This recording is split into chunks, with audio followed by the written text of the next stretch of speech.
Astăzi este 30 august 2025. Dragul meu soț, aș dori să spun pentru început că te iubesc și am foarte mari emoții și mulți fluturi în stomac. Love is not found in perfect moments, but in the imperfect ones we choose to keep. In a world that never stops moving, Eon and Sidonia found stillness in each other. A love built on sincerity, on shared dreams, on a little boy named Oliver who carries their hearts within his own. This is not just a wedding day, it is a promise, spoken through glances, through laughter, through tears, through a love that already knows what forever means.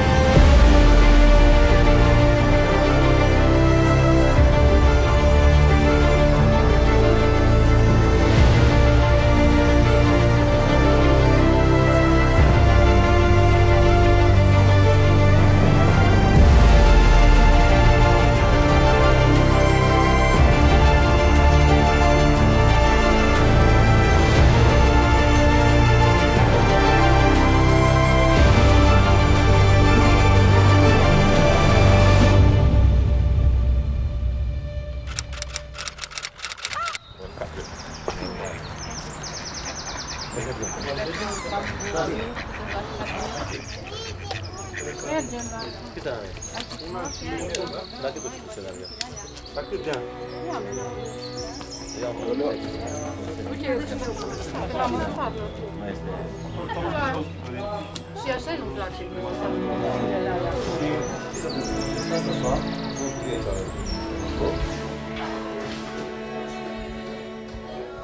Că-s la fel.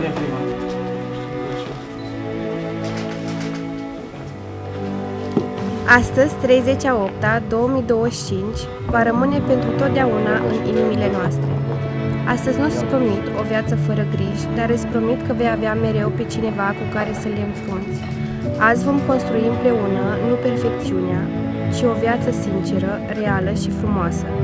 Cu fiecare răsuflare, promit să-ți onorez prezența. Să fim două spirite ce înfloresc împreună în această viață și dincolo de ea. Drumul nostru nu a fost mereu ușor, dar nu aș schimba nimic. Te iubesc pentru tot ceea ce ești și pentru tot ceea ce am devenit împreună. Cea mai mare minune a noastră, Oliver, ne-a unit și mai mult. Clipa în care ne-am întâlnit prima dată, am simțit cel mai mare fior în suflet și am știut că tu vei fi tatăl copilului meu și jumătatea mea. În sfârșit a venit ziua cea mare și iată-ne, am format o familie reală, cu multe emoții, cu multe bucurii și multă iubire.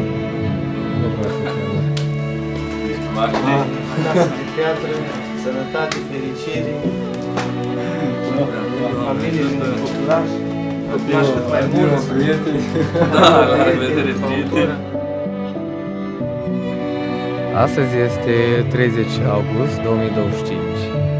Pe malul lacului Tarnița, unde ne petrecem evenimentul nostru mult așteptat și mă bucur că am ajuns până la etapa anunții și sper să fim fericiți până la adânci bătrânețe. Sidonia e în primul rând extrem de frumoasă, perfect de frumoasă, e și o mamă superbă, o mamă adevărată, foarte sufletistă, foarte iubitoare și foarte grijulie. Ne-am cunoscut la un restaurant simplu și am văzut-o pe ea acolo. Și n-am rezistat. Când am văzut-o prima oară pe Sidonia, sincer, mi-a plăcut tot. Absolut tot. Era exact genul de fată care mi l-am imaginat eu când mi l-aș dori lângă mine, pentru tot restul vieții. Și uite că Dumnezeu mi-a pus-o acolo, mi-a angajat-o. Și nu regret niciodată, nici nu o să regret niciodată că am cunoscut-o. Nunta e despre cum avem grijă de noi. Cuvântul ăsta vi l-am tot pus dinainte. Ce înseamnă asta? Să ne hrănim unul pe celălalt, mintea și inima prin cuvinte frumoase.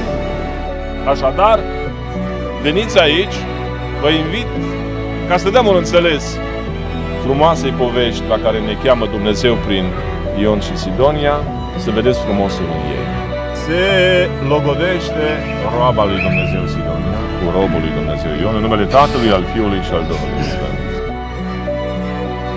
Iar visul meu, al nostru, urmează a fi o casă în care să ne creștem copiii fericiți. Și la fel să noi să fim fericiți și poate să ne petrecem și bătrânețea fericiți acolo. Băiețelul ce mi l-a oferit Sidonia a fost visul meu. Sperăm să avem și o fetiță, care și dorește ea. Sidi, dragă, promit că îți voi fi mereu alături, fiecare secundă, până la aduci bătrânețe, la bine și la rău. Îți promit că să fac fericită de ori de câte ori am ocazia. Și atunci când te văd fericită, eu sunt mai fericit. Te iubesc enorm de mult.